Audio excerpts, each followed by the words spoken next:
Oke, bismillahirrahmanirrahim. Assalamualaikum warahmatullahi wabarakatuh. Baik, pada hari ini kita akan belajar tentang domir dan fi'il madhi. Jadi hari ini kita akan belajar tentang domir, yaitu kata ganti, dan fi'il madhi. Nanti kita akan tahu sendiri apa itu domir, apa itu fi'il madhi. Tapi sebelumnya mari kita baca doa terlebih dahulu. Iqra'ud du'a, Rabbi zidni ilman warzuqni fahman. Baik, terima kasih yang sudah mengumpulkan tugas-tugasnya kemarin. Alhamdulillahirabbil alamin. Kita mulai saja pembelajarannya. Nah, kita mulai dari domir. Domir yaitu kata ganti. Kata ganti yang akan kita pelajari hari ini adalah kata ganti untuk orang ketiga. Jadi kata ganti akan kita pelajari hari ini yaitu dia dan mereka. Jadi untuk orang ketiga. Oke, silakan diperhatikan di sini tabelnya. Di sini Ustazah sudah pisahkan antara muzakkar dan muannasnya.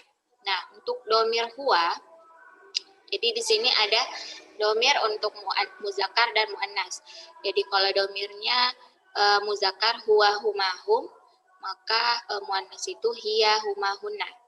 Nah, kita sudah pelajari kemarin di kelas 4 sedikit tentang domir. Jadi mudah-mudahan hari ini juga kalian masih ingat materi yang kita pelajari sebelumnya. Jadi yang pertama itu ada huwa. Huwa artinya dia untuk laki-laki. Nah, huwa ini digunakan untuk satu orang saja. Kalau objeknya itu cuma satu orang, jadi huwa, pakai huwa. Nah, kalau huma, dia berdua, maka objeknya itu pasti dua orang. Dua orang laki-laki, dia berdua laki-laki, huma. Kalau hum, mereka, jadi 3 orang ke atas. Itu sudah pakai hum. Ini untuk laki-laki. Nah, kalau untuk muannasnya sendiri, dia hiya. Hiya artinya sama, dia, tapi untuk perempuan. Dia untuk perempuan.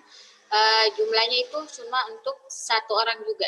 Hiya untuk satu orang. Kemudian huma, 2 orang. Dia berdua, berarti 2 orang perempuan.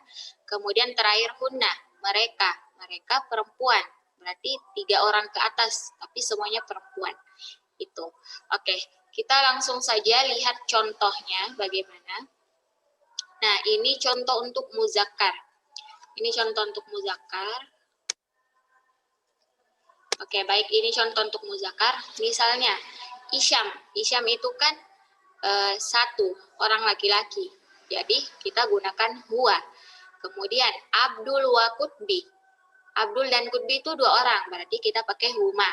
Kemudian Furqon, Wadwi, wa Al-Ghazali, dia pakai hum. Kenapa pakai hum? Karena dia 3 orang. Jadi kalau misalnya ada 3, 4, 5, 6, 7 sampai seterusnya, kemudian dia semua laki-laki, maka pakai hum. Kalau dia cuma berdua laki-laki pakai huma. Kalau dia cuma sendiri laki-laki maka pakai huwa. Seperti itu. Jadi nanti kata gantinya seperti itu. Oke, baik. Kalau untuk muannasnya, contohnya Faizah, 1 orang perempuan. Aska wa Konita, 2 orang perempuan, berarti dia pakai huma. Kemudian Zaimah wa Keisyah wa Ronia, maka dia pakai hunna. Hunna. Kenapa hunna? Karena dia 3 orang ke atas. Jadi 3 orang perempuan. 3 orang, 3, 4, 5, 6 itu pakai hunna. Seperti itu. Kalau dia perempuan, kalau dia laki-laki, maka dia pakai hum. Seperti itu. Oke, Ustazah harap sudah paham di sini. Kemudian kita lanjut ke fi'il madhi. Ustazah harap sudah dipahami tadi tentang domir kata gantinya. Sekarang kita pindah ke fi'il madhi. Nah, fi'il madhi yaitu kata kerja untuk bentuk lampau. Kata kerja untuk bentuk lampau atau telah dilakukan. Misalnya, telah belajar, telah makan, telah minum, telah mandi, seperti itu. Intinya pekerjaan tersebut sudah kita lakukan. Seperti itu. Lanjut. Nah, ini contohnya. Di sini ada contohnya, Ustazah. Ada domir, huruf tambahannya, perubahannya sama artinya. Jadi, kalau untuk muzakkar, huwa. Sama ya tadi domirnya, huwa. Dia huruf tambahannya tidak ada. Contoh perubahannya di sini Ustazah ambil contoh katabah, telah menulis ya. Katabah telah menulis. Kalau huwa dia tidak ada huruf tambahannya. Nah, untuk fi'il madi sendiri itu dia di akhir kata tambahannya. Saya katabah berarti setelahnya ba itu ada tambahan huruf. Nah, seperti itu. Jadi kalau untuk huwa itu tidak ada tambahannya, dia tetap seperti katabah. Dia tetap katanya katabah. Jadi artinya dia laki-laki telah menulis. Kemudian huma, dia itu huruf tambahannya adalah alif.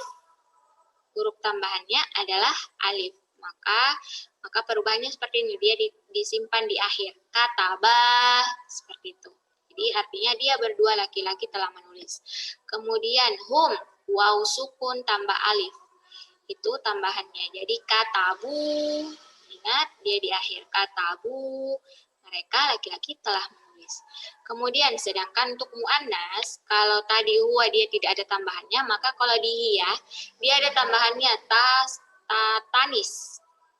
Ta yang perahu tasukun. Ya, tatanis tasukun.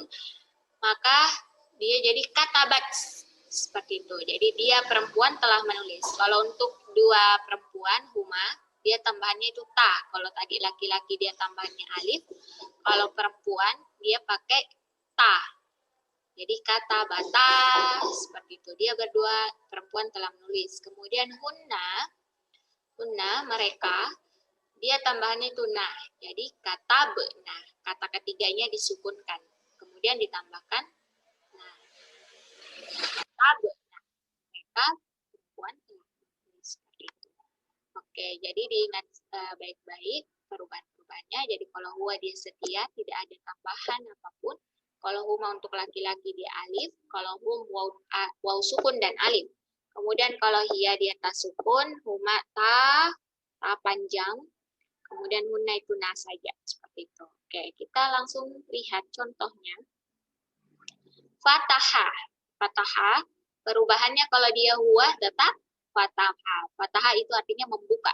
Jadi dia laki-laki telah membuka.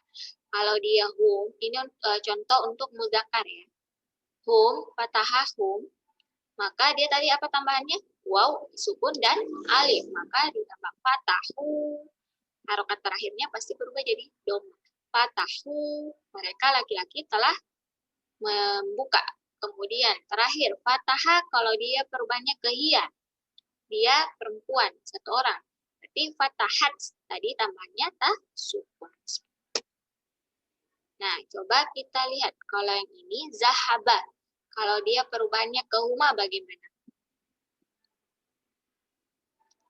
Zahaba ke huma bagaimana perubahannya?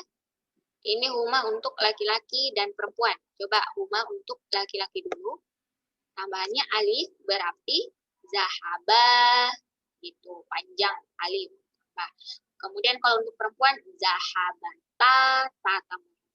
Kemudian kalau doroba perubahannya ke hunna. Hunna tadi tambahnya adalah na. Jadi dorobna itu. Dorobna. Jadi nanya tidak panjang ya apa tadi. Dorobna. Seperti itu. Kemudian syaroba minum. Dia mau diubah ke domir huwa. Kalau diubah ke domir huwa tadi setia berarti syaroba. Tetap syaroba. Oke, sekarang kita lihat di sini. Nah, yang ini yang Ustazah maksudkan tadi. Jadi kalau kita sudah paham fi'il madian tadi sama domir, maka Ustazah ini inti dari pembelajaran kita hari ini. Jadi contohnya yang pertama di situ ada aska wa qonita fatahatal baba. Nah, di sini aska dan yang tanda merah itu mau diubah ke domir. Jadi ke aska dan konita itu karena dia dua orang perempuan berarti dia pakai huma. Huma fatahatal baba seperti itu. Di sini Ustaz sudah ubah memang fi'il madinya. Jadi tidak usah diubah lagi. Kemudian yang contoh kedua, Furqan, Wadui, Wagozali. Di sini ada 3 orang laki-laki berarti nanti domirnya berubah menjadi hum, betul sekali. Jadi berubah jadi hum, kemudian fi'il madinya itu tambahannya kalau hum, waw sukun tambah alif. Berarti Furqan, Wadui, Wagozali berubah jadi hum dorobul kalbah. Seperti itu. Kemudian aso itu satu orang laki-laki, huwa, berarti dia huwa kharajal baitas. Oke, baik. Itulah tadi pembelajaran kita hari ini. Nanti Ustazah kasih tugasnya. Silakan diulang-ulangi terus. Kalau masih belum paham, silakan boleh dihubungi Ustazah. Nanti Ustazah bantu untuk pahamkan. Oke, baik. Terima kasih. Syukran ala husni ihtimamikum. Wassalamualaikum.